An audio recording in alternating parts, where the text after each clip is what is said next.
How the Whale Got His Throat, from the Big Book of Just So Stories. Once upon a time there was a whale, and he ate fish. He ate the starfish, and the garfish, and the crab, and the dab, and the plaice, and the dace, and the really truly twirly whirly eel. He ate all the fish he could find in all the sea. One day the whale said, "I'm hungry." There was now only one small fish left in all the sea, and he said, "Noble and generous whale, have you ever tasted man?" "No," said the whale. "What is it like?" "Nice," said the fish. "Nice, but nubbly." "Then fetch me some," boomed the whale. "One at a time is enough," said the clever fish, and he told the whale where he could find a man. So the whale swam and swam as fast as he could swim. At last, in the middle of the sea, he came to a raft. On the raft was a solitary shipwrecked sailor, trailing his toes in the water. He wore blue trousers held up with braces, and he carried a knife, and they were the only things he had left in the world. The whale opened his mouth, back and back and back, till it nearly touched his tail, and he swallowed the sailor and his blue trousers and braces and his raft and his knife. Gulp! He swallowed them all down into his warm, dark inside cupboards. Then he smacked his lips and turned around 3 times on his tail.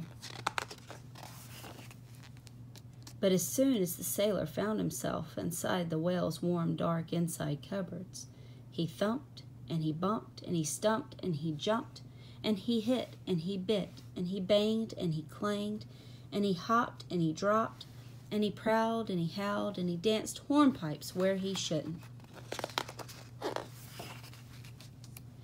The whale felt most unhappy indeed, so he said to the clever little fish, "This man is very nubbly, and he is making me hiccup. What shall I do?" "Tell him to come out," said the fish. So the whale called down his own throat to the sailor, "Come out and behave yourself. I've got hiccups." "No," said the sailor. "Take me home and I'll think about it." And he began to dance more than ever. "You had better take him home," said the clever little fish.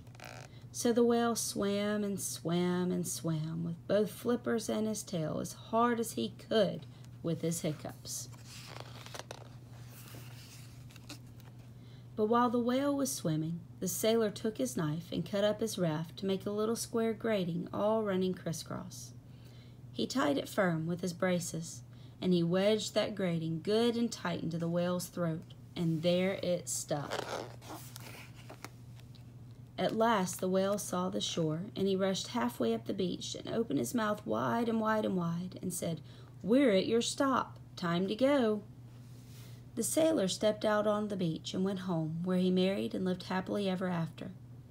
But before he went, he waved goodbye to the whale and sang, "By means of a grating, I've stopped your raiding."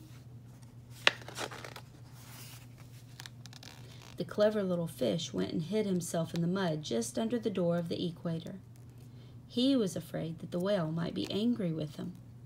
And the whale didn't find him, not until he got out of his temper, and then they were good friends again. From that day on, the grating in the whale's throat, which he could not cough up nor swallow down, stopped him eating anything except very, very small fish. The starfish and the garfish and the crab and the dab and all the others were most relieved. And that is the reason why whales today never eat sailors or little boys or girls.